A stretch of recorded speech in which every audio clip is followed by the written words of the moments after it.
Good afternoon, Yankees Nation. You're here on the Ugly Truth with Ken. And today we're going to be doing a short pre series review of the upcoming series, Tigers versus the Yankees. Going to go over some numbers and some stats, and going to open up to the panel to open the panel up to see how everyone feels. Hey, Susan, welcome to the stream. Appreciate you being here. Graham, you too. Mike or Michael and Jonathan. So thanks for showing. Most appreciated. Give everybody a few clicks to get here. This wasn't really a truly scheduled show, but being that we are on a non-baseball day for the Yankees, I'm doing pretty good, Michael. Enjoying the first two series of this 12-game run. And I anticipate more good things happening for the Yankees in the three in our house against the Tigers.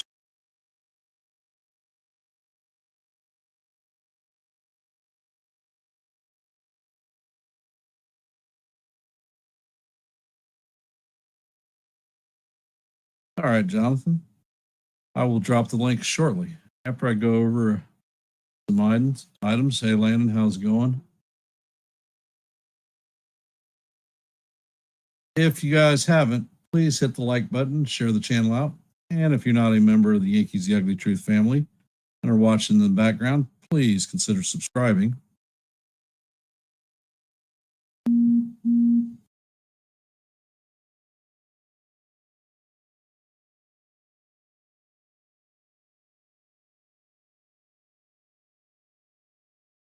All right, I guess we're going to get into it.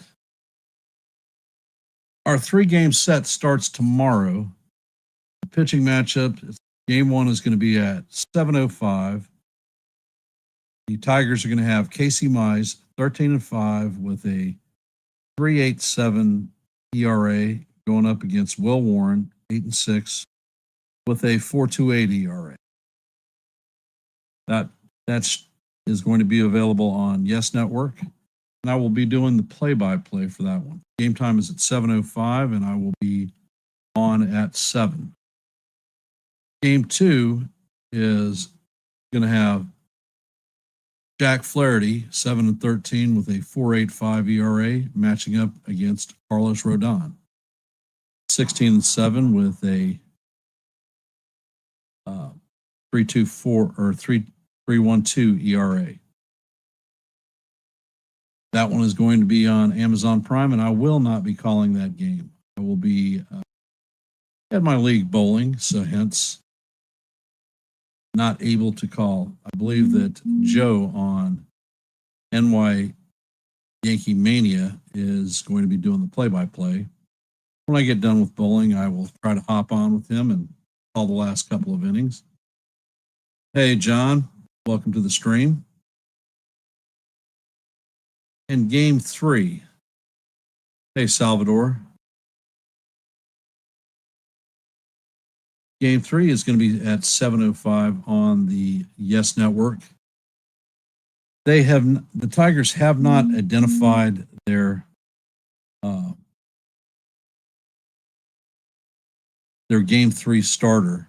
Hey, Cruise Control, welcome. There are 2 possibilities. If you follow the generic rotation, it's going to be a kid by the name of Sawyer Gibson Long, who is 0-2 on the season with a 5.59 ERA, versus Cam Schlittler.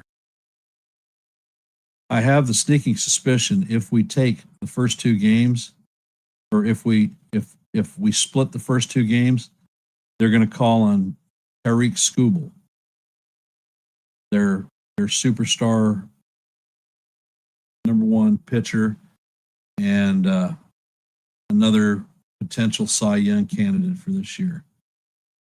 Skubal is 13-4 this season with a 2.10 ERA. Very good pitcher, a lot of power stuff. But I'm not thinking that we're going to see him. We're not slated to see him. And their fifth part pitcher is Charlie Morton, and I don't think that he would be available. So hence the pitching matchups, I think, tend to favor us. Slittler against Gibson Long would be a very good good matchup for us. And Rodon against Flaherty. Flaherty is not the pitcher that he was last year. We faced these Tigers back in April, and this is not the Yankees team that they saw. We played them in the snow. Hey, Jacob, welcome. We played them in the snow. It was extremely cold. And we had starters like Cookie Carrasco and Marcus Stroman in our rotation, and a very, very young Will Warren. So hence, that is not this rotation. And our team has improved its bench and its depth, and we're playing in our house.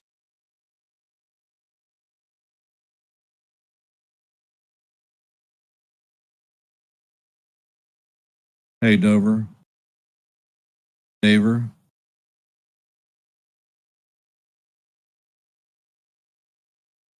And let's bring his statement up. Hey, what up, Ken? What a nice series against the Toronto. We have to keep it up. Thanks, love the chat. I appreciate the sentiment, brother. Honestly, we are playing like the Yankees that we should. A lot of people have, and content creators and the X universe have put out there that they don't feel that the Yankees can beat good teams. Well, I don't know if you remember back when we won 7 straight series, starting with the Padres, who were number 1 at the time. We faced 7 straight teams that were either first or second in their division. And we took them all out. The team is capable of doing wondrous things. Our team is averaging 5.4 runs per game, which is the second most in baseball. I'll go over some of the pitching stuff first. I'm not going to talk much about the Yankees since we're pretty familiar with them, but I'm going to go over the Tiger staff. The first one I'm going to talk about is Casey Mize. As I said, he is 13-5 on the season with a 3.6 or 3.87 ERA. Mize features 5 pitches.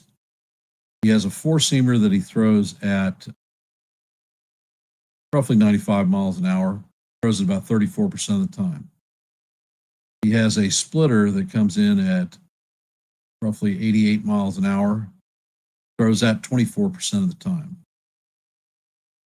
Then he has a slurve, 16%, that's 83, a slider at 83, that's at 14, and a sinker. So basically, a large percentage of his pitches are fastball based. He's got a couple of breaking ball based pitches. He's a high-low pitcher, and his plus attributes. He has decent run on his fastball. He is a high in the strike zone type of pitcher. He has decent walk rate. He doesn't tend to walk people. And he has good extension, which means that his pitches look just a little bit faster than they actually are. Opponents are hitting 249 against him, over league average. And his ERA is decent. Let's see. A couple of comments here. Mike says, don't think Detroit pitching staff is overwhelming except for Skubal. I'm actually not intimidated by Skubal. We faced him last year in the Little League World Series matchup, and we held our own with them.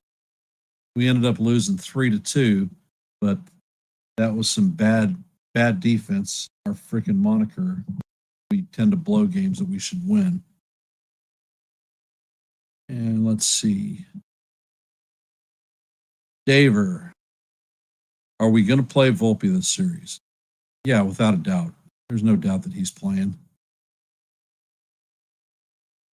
And let's see, Jake.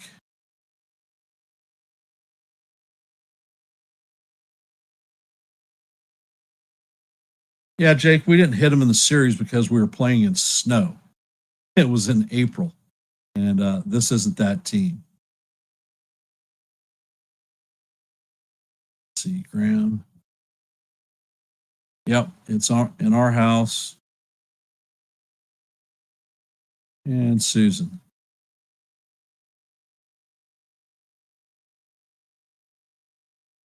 Well, Boone may not play Volpe all 3 games, but 3 games of the series, but he is going to play. And back to Casey Mize. Exit velo on him is league average. There's not a big chase rate against him, doesn't have big whiffs. He's not a big strikeout guy. So, all in all,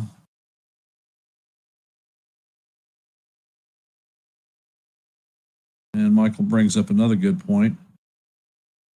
Detroit's bullpen is very questionable. Finnegan recently landed on the IL. Now it's closer by committee. And one of the shining stars that was in their bullpen was Tommy Canley. And he is, over the last 5 weeks, not been doing very well.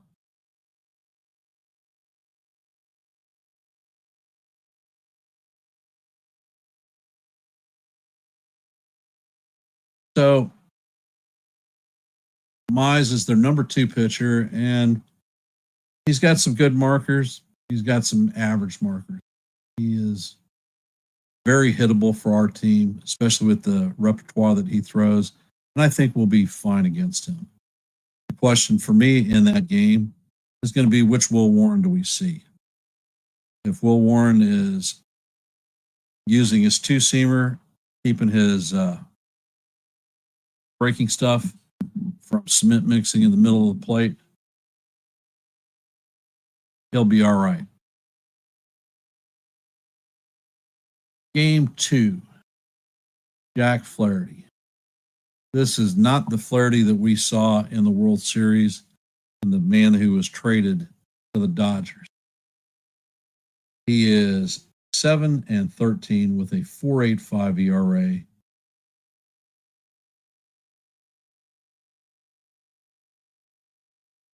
Hey, David, welcome to the stream.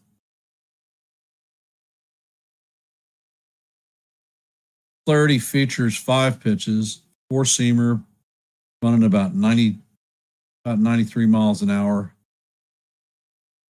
Throws it about 47% of the time.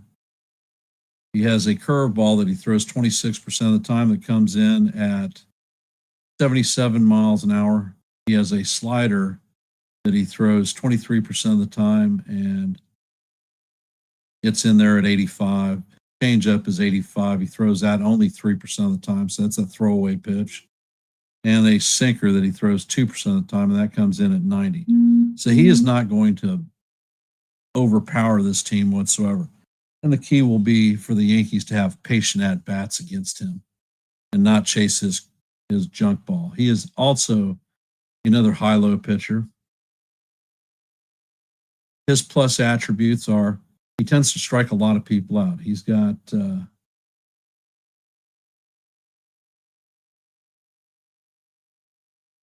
don't have that number.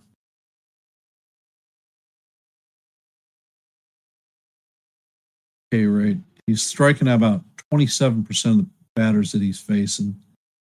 He's got a decent whiff rate and a decent change rate. Every other thing, ground ball rate is low, hard hit rate is high, barrels are high.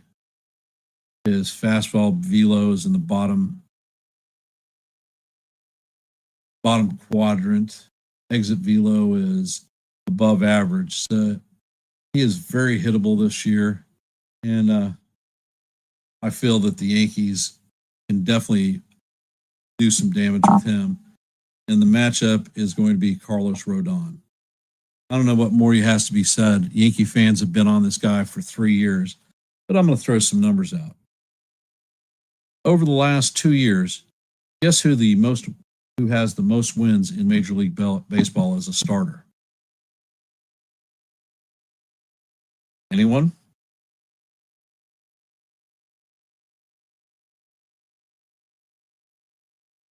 I will tell you.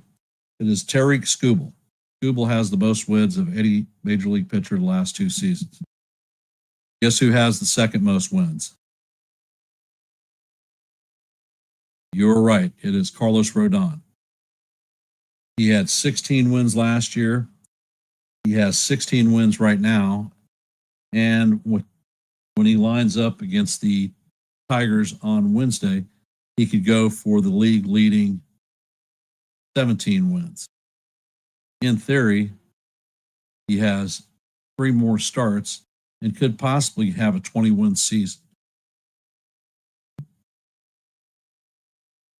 3/4. And let's take a look at who I think is going to be pitching for game 3. I think it's going to be Sawyer Gibson. He is replacing one of their starters that is on the IL. He's only had about 11 appearances over 2 seasons at the major league level.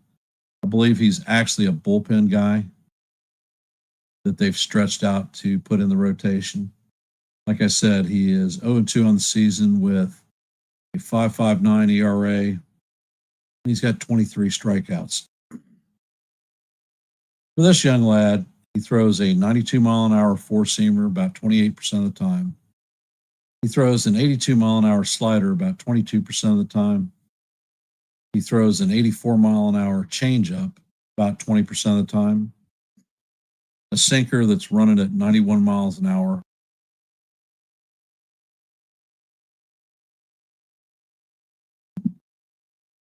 Yep. A cutter that he throws 11% of the time, then that runs at 87. So this guy is not going to overpower the Yankee lineup. And as I said, if we split 1-1 with the Tigers, I think that we will end up seeing Tariq Skubal on Thursday. That pitcher is a right-handed pitcher on Thursday. Matter of fact, I think they're all right-handed pitchers. Flaherty's a righty. Mize is a righty also. So hence, I think that our staff can match up with their staff, and I'm going to pull up some other stats here shortly. For the Tigers, they are 82-62 and are in first place in the AL Central. They have an 8.5 game lead over the Royals. So they're very comfortable. In their last 10 games, they are 4-6. They have been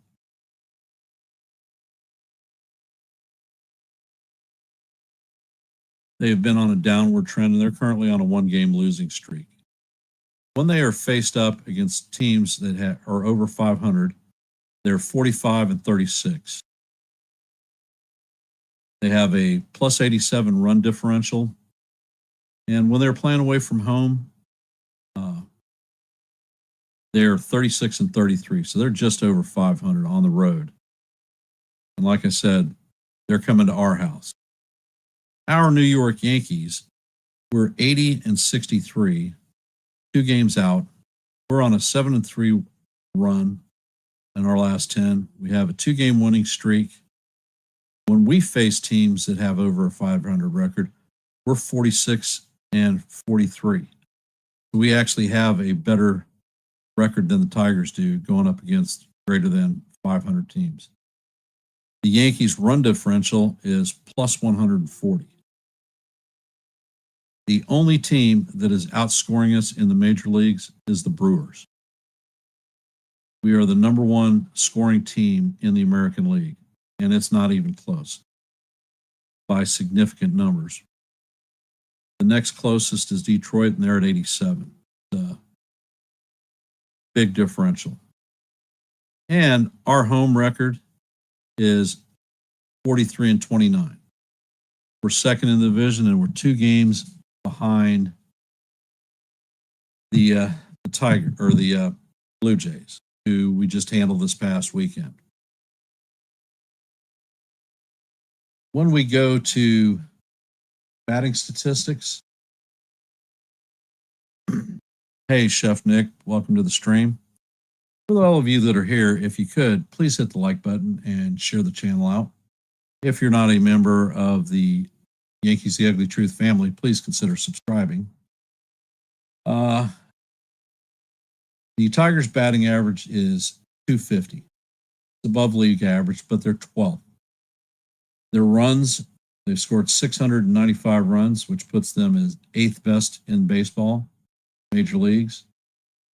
Their home runs are at 180, 9th best. Their on-base percentage is a .319, 14th best. And their slug is .421, which is 10th best in the major leagues. Now let's look at our offensive numbers for our Yankees. Our batting average is a .249, which is 14th, 1 spot behind the Tigers. Our run scored is 749, first in the major leagues. Hey, Cold, how's it going?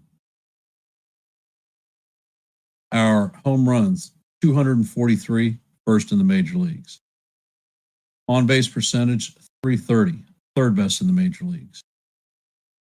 Slugging, .454, first best in the major leagues. So out of the true measured offensive categories, we're first in 3 out of 5. Now, if we go back to overall team stats, with regard to pitching, Tigers' team ERA is 3.90, 11th in the league. They've given up 163 home runs, 14th best in the league. Their WHIP is a 1.24, 8th best in the league. And the batting average against is a .240. Now, if we bounce out against our Yankees, our team ERA is a 3.92, 14th best. Home runs we've given up 153, 11th best. WHIP is a 1.26, 12th best. The key factor for the pitching for me is batting average against. Teams are only hitting .230 against the Yankees. That puts us as the 3rd best staff with regard to players hitting against our Yankees. For the offense, the team leader in batting average is Riley Green. He's hitting .267 on the season. Next best is Zach McKinstry, .266. Former Yankee Gleyber Torres at .259. And then there's a distance between their last, and that would be .234 with Spencer Torkelson. As far as home runs are concerned, Green also leads them with 32. Torkelson has 28. Kerry Carpenter, who is a left-handed power bat who will do well in the Bronx if we let him, has 23. And then Gleyber Torres, all familiar with Yankee Stadium. And RBIs, Riley Green's at 103, Torkelson 72, Torres 66, and Carpenter with 55. Now we compare that to our New York Yankees. Judge is hitting .321, leads the league in average. Paul Goldschmidt is .277. Cody Bellinger, .277, and Trent Grisham at .241. If we go into the home run parade, we have Judge at 43, Grishbaum at 30, Jazz at 28, and Cody at 27. RBIs, Judgy has 97, Belly has 88, Jazz and Volpe both have 70s.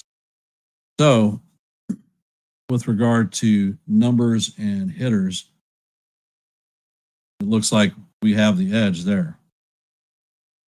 All right. That's pretty much all the generic stuff that I wanted to put out about this upcoming series, my predictions and whatnot. I I do not think it's outside the realm of us actually taking 3 in this series. I think 2 is more realistic, but I think we are capable of taking 3. I'm going to drop the link down for anybody who wants to come up and give a holler. For those of you that are here, if you could, please hit the like button, share the channel out, and if you're not a member of the Yankees The Ugly Truth family, please consider subscribing.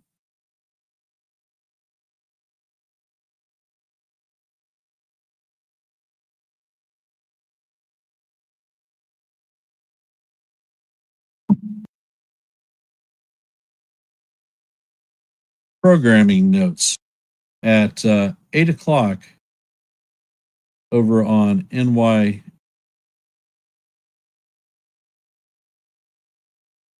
Yankee Mania. Joe will be hosting an open panel. John, welcome, my brother. Yeah, what's up? How you feeling? I'm feeling all right. And what are you thinking about us coming up against the Tigers? I'm going to grab a drink real quick. No, like you said, I mean, we're capable of sweeping, but I'm gonna say the realistic is we're probably gonna take 2 out of 3. But if we execute perfectly on our game plan, the whole series, we can sweep them. I mean, the Tigers are beatable, and pitching staff isn't really that scary, and I'm not too intimidated with Scooble. And then yeah, like you said, I mean, because Rodon Rodon has 16 wins, and I think he's tied with Scooble and one other or 2 others because Max Fried has also got 16 wins. So, but yeah, Warren, if he can get through the first inning with minimal damage, then that'll be a good start for him. But the key is the first inning for him, and then Cam, I think he'll bounce back from what happened with the Jays. You know. Well, a lot of people subscribe that Cam is going to be a starter in our rotation in the postseason, and I put out that I thought that Ryan Yarbrough should be in the rotation. People were insisting that I was basically nuts and didn't have a clue about baseball or what I was talking about. Well,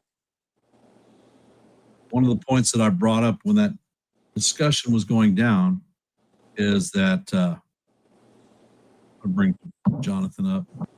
Slitler hasn't truly faced top flight hitting like he did against the Blue Jays. That is a team that does not strike out, and they tend to make a lot of contact. They were fouling balls off left, right, and center. For me,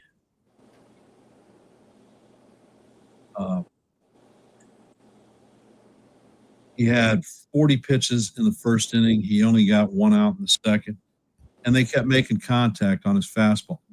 Frankly, any decent hitting team that we're going to hit in the playoffs and hit a fastball. Littler needs to increase his consistency with his off-speed pitches.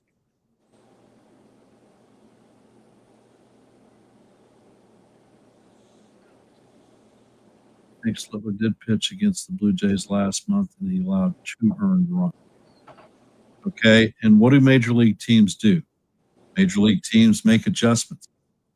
What he had, guess what? The adjustment hammered him this past series.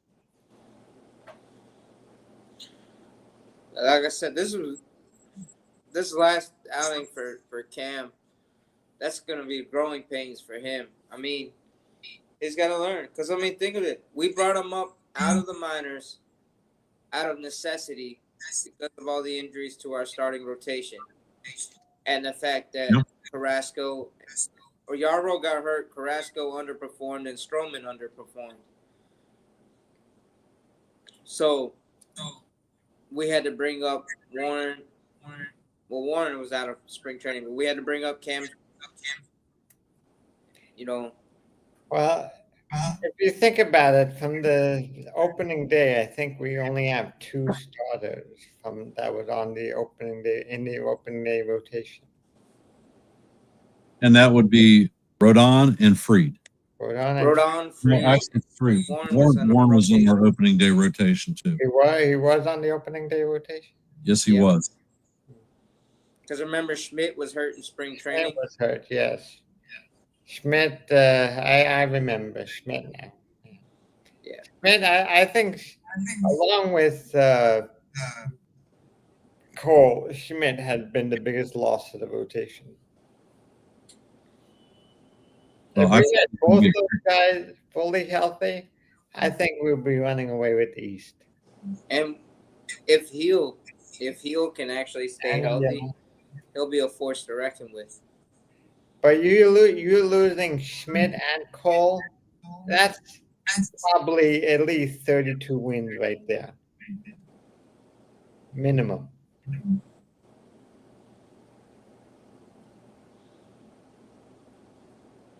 I can't answer to Schmidt. I would figure that at this juncture right now, if Cole wasn't injured, he would probably be at the 15-win clip right now. Yeah, 15. I think 15 is like the new 20. I mean, when's the last time we've seen a 20-game winner in a season?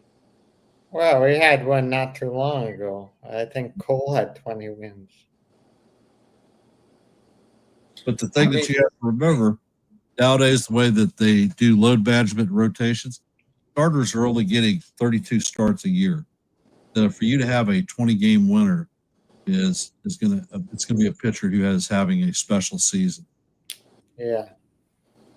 Well, that's one problem with the way they focus on pitching is they focus on how hard you throw, not control necessarily. Because you look at many of the great pitchers, you're talking about Maddox and Glavine. They never threw very hard, but they had excellent control.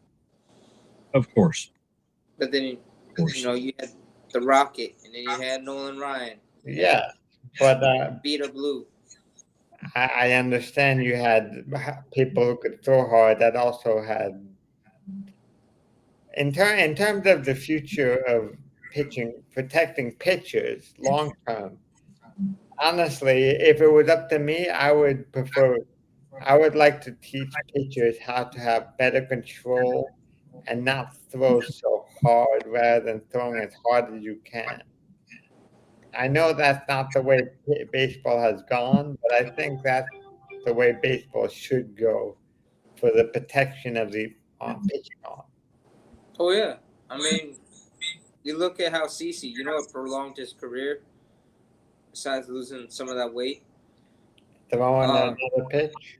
Yeah, he learned to become a crafty guy because he was a power pitcher. Yeah. When he broke into the league. And then somewhere around 2008, 2009, and then a little bit later, he started becoming more of a crafty lefty. Well, that's basically what I'm saying is I think pitchers don't necessarily have to throw 95 to 100 miles an hour to be good. And you had the added benefit of putting less stress on the arm, therefore less injury.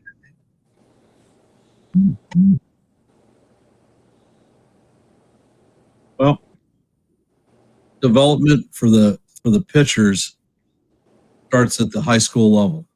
Yes. If you're going to change the system, you have to change it there and in AAU ball.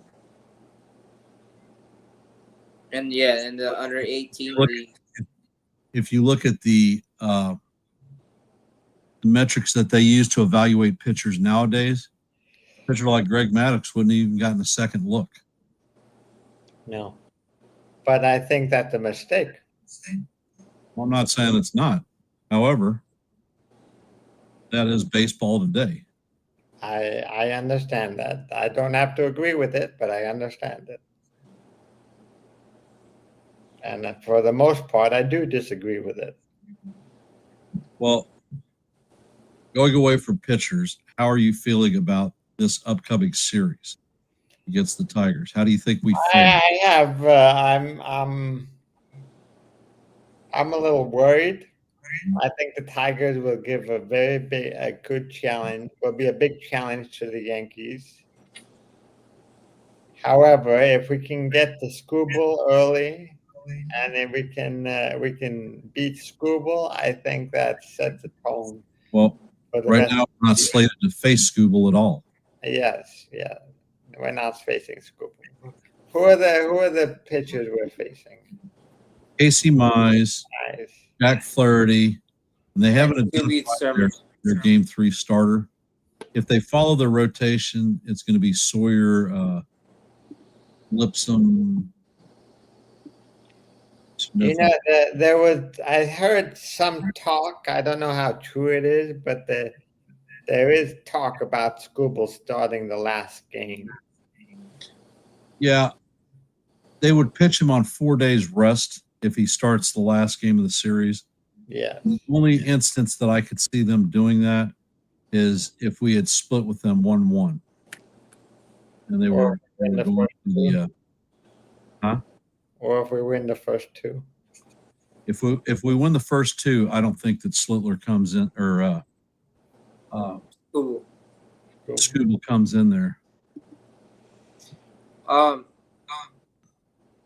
Right now, there's not a lot of incentive to throw Scooble against us on short rest because they have an 8.5 game lead with 22 games left in the season over the Royals. So they're not being challenged truly in their division. The only thing that they're playing for is the best record in baseball.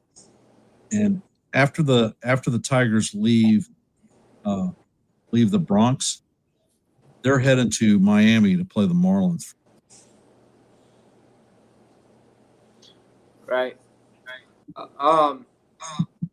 But hitting wise, I think Judge is getting close to going off, being normal Aaron Judge, and but we will need Stanton in this series.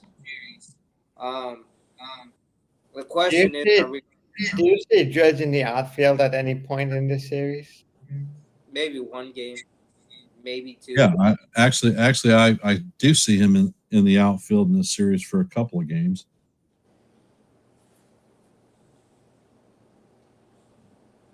If you look at the composite of their lineup, they're not left-handed heavy hitting.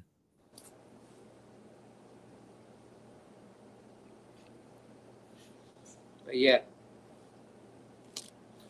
and I mean, I think their big gun left-handed hitter is Kerry Carpenter. He's not even a starter for them. Right. They're a right-handed heavy lineup and roster. Heavily, yeah. We will see some former Yankees in that. Hey, Stephen B. We'll see, and he's been hitting the cover off the ball there in Detroit. Jumai Jones, if you remember that name. Oh, yes. And Gleyber Torres, both very familiar with the Yankee Stadium and are capable of doing well. Yassine has mentioned, hey, welcome to the stream. Riley Green is on their team. He's their best all-around hitter between average and power.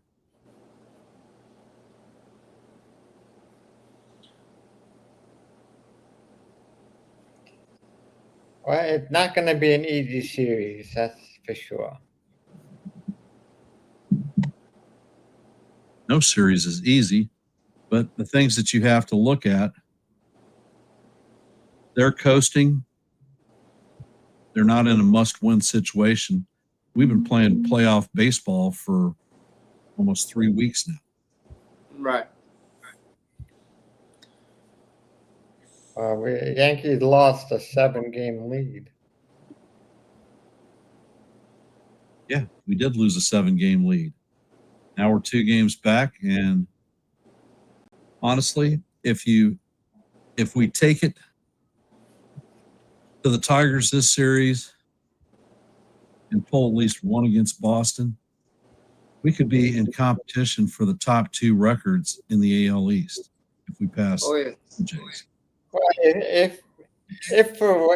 if we go on a run and the Blue Jays start to lose, we could take over first place. Yeah, Because Yeah. we're down by 2 games. and I've been calling for 2 months that the Yankees are taking this division, and most people thought that I was off my nut. However, I am not. No. I just remember what Yogi said. It ain't over till it's over. Well, Yogi said a lot of things. It ain't over till it's over. That's it. Yeah. I mean, Yogi. There's a whole book on Well, Yogi. a lot of fans were cashing in our season back in June. Well, then those are not real fans. You cannot. If the season was over in June last year, the Yankees would have won the World Series. If you look at how many people in the beginning of the season, after the off season for the Dodgers, had crowned them as the perennial World Series champions from the word Jump Street before we played 1 game. Look at the freaking run that they've been on. They've been swept by the Pirates recently, getting hammered left, right, and center. Well, the Dodgers are only 1 game up in the West. Yeah, and unfortunately, the Padres are scuffling a little bit too. I mean, I honestly, if I were to guess today, I would guess either the Brewers or the Phillies are going to the World Series from the National League. Hey, Mazda, how you doing, brother? Hi, Mazda. Mazza. Have we had the baby yet?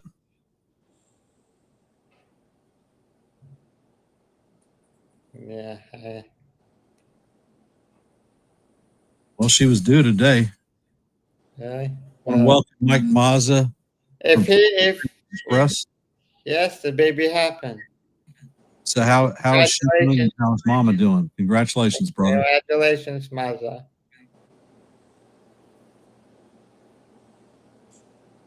$224. Outstanding.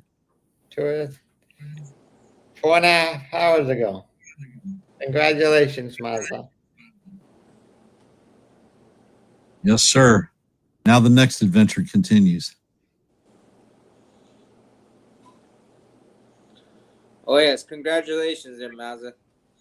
Enjoy your R&R from deployment.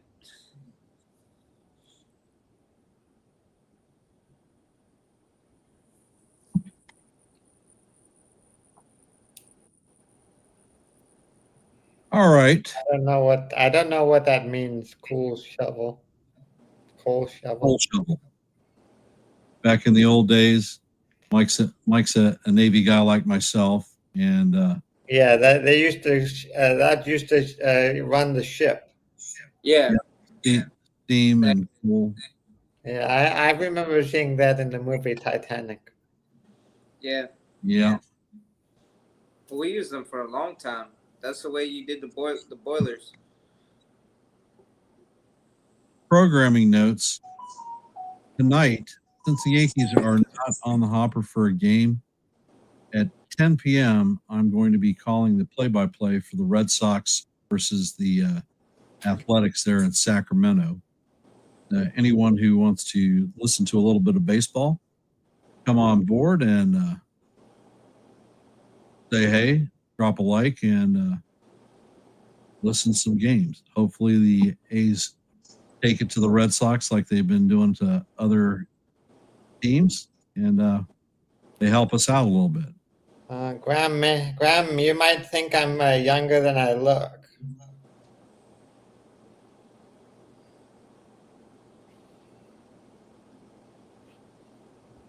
But that being said, do we have any more thoughts we want to talk about? My thoughts.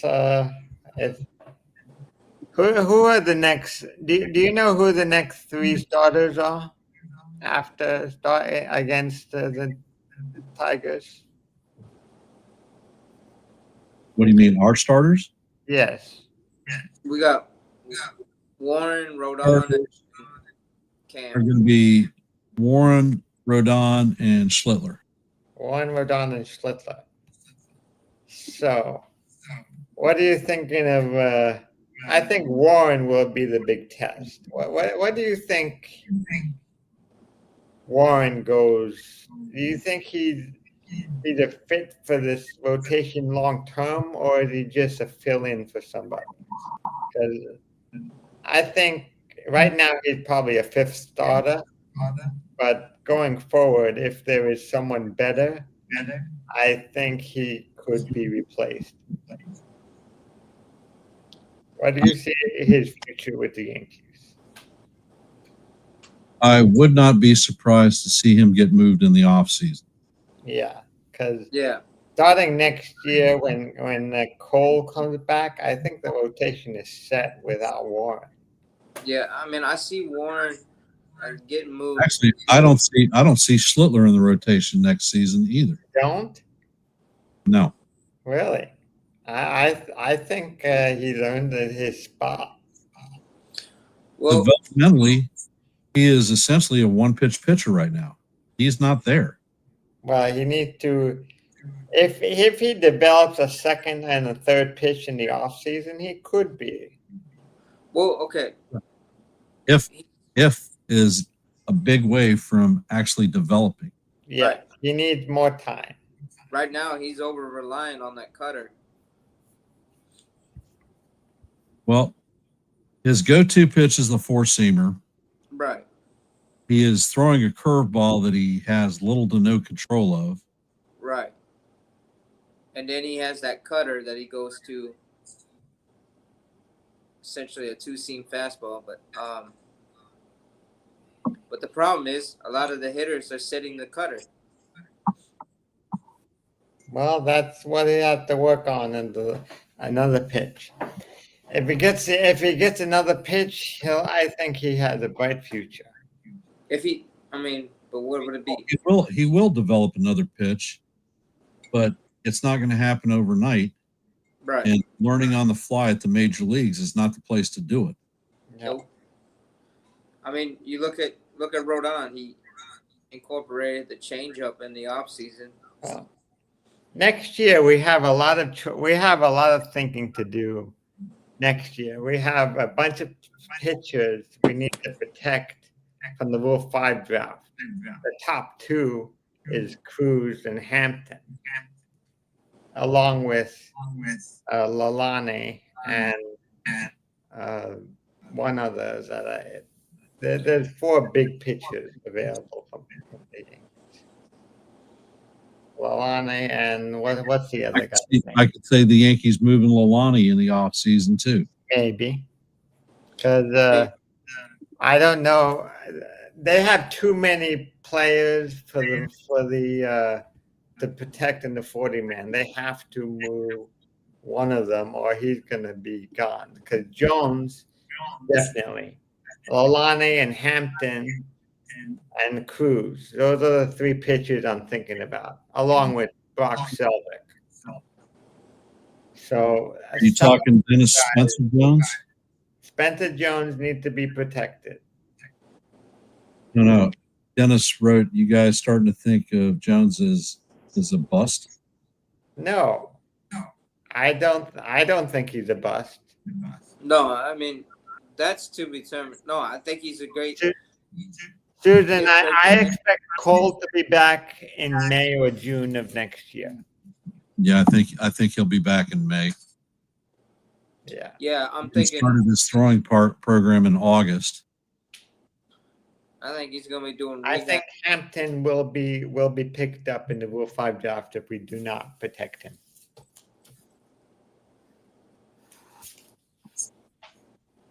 Definitely. Now the thing with Hill is like his health. He seems they can't stay healthy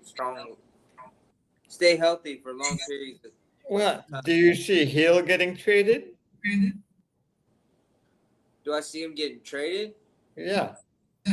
Um, Probably not, but also I wouldn't be surprised if they move him to the pen next year. I honestly thought that Hill was always meant for the bullpen.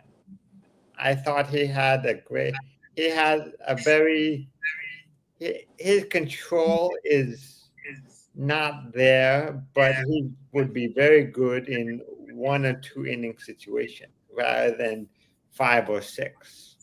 But yeah, I mean, he understand. The problem is, he said the control, but then the other thing is, he doesn't stay healthy for long periods of time, and then he's Well, already having lat issues.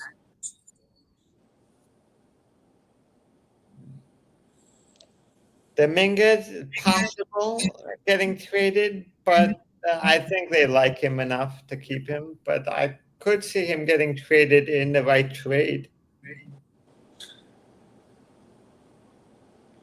In Cashman's mind, it's he's only moving Dominguez for certain people, and it has to Yeah, be the like right trade. if we're trading for Paul Scoons, I'm trading Dominguez.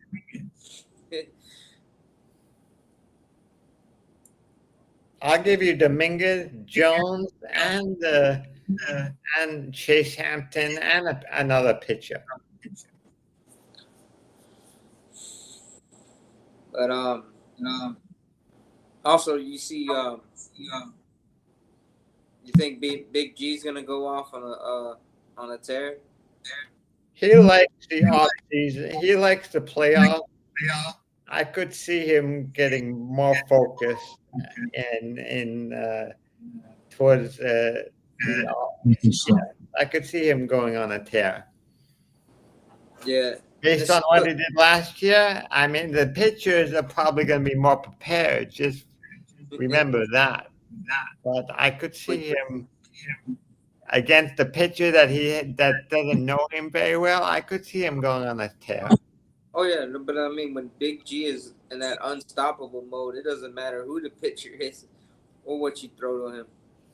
Well, he needs to swing at the right pitches. He can't chase the ball in the lefty's batter's box. Right. And also, I think Judge is he's gonna turn it around. Hampton will not be back until May, therefore no spot guarantee. How will he pitch? If they protect Hampton on the 40-man roster, then he will be in the minor leagues and he'll probably be called up later in the year. Right. If not, someone's gonna take him in the Rule 5 draft. That's a guarantee. I promise you, if Hampton is exposed to the Rule 5 draft, someone will take a chance on him. And then here's the other question.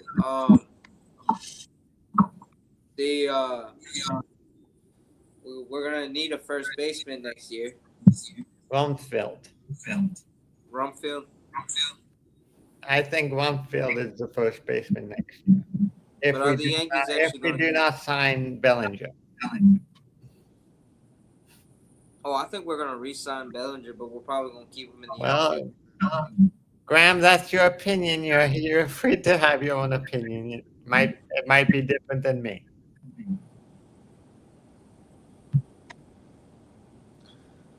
But yeah, I mean, and then I know we're apparently connected to a Brad doesn't agree with what? Hampton.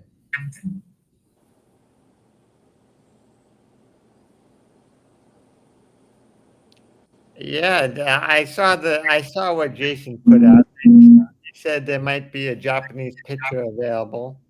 Look, I'm all for bringing on a Japanese pitcher. I would have loved to see Yamamoto on this team or Sadaki.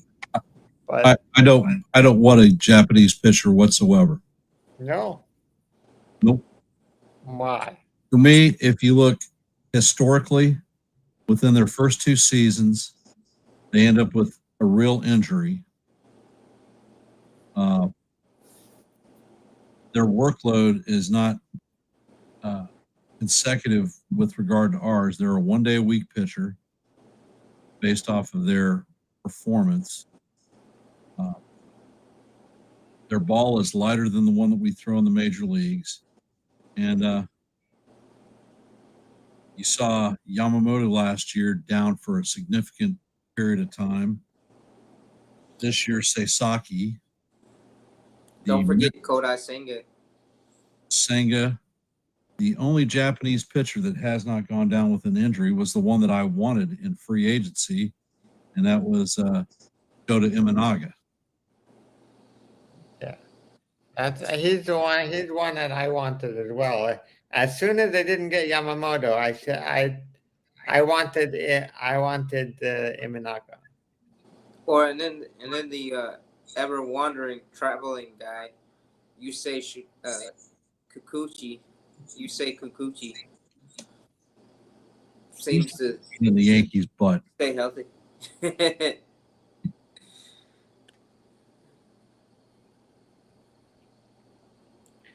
Well, I have a feeling the Yankees are going to try to go after Murakami, but I don't know if they're going to get him. Was Imanaga on the injured list this year, Graham? I wasn't aware. But generally, you're bringing these pitchers in, and they're getting injured and they're not cheap. I mean, you're looking at Channel Park is not Japanese.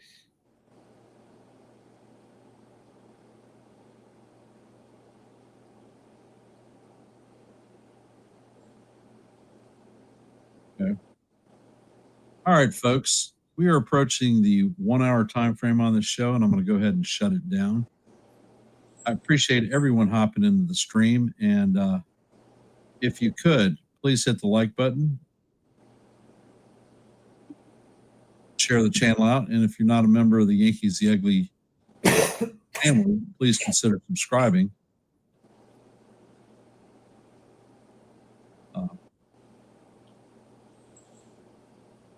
Final thoughts, John? Yeah, let's go and take this series, and then let's give some payback back to the Red Sox after the series. But yeah, let's play this game, play this series, do our thing, Yankees. Let's go, Yankees. Jonathan? I would like to win at least 4 games out of the next 6. I would too. That would be fantastic.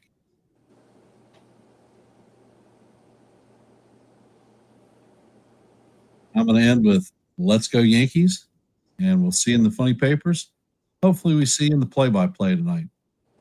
Have a great night, and we will see you definitely tomorrow for Game 1 of the Tigers versus the Yankees. All right.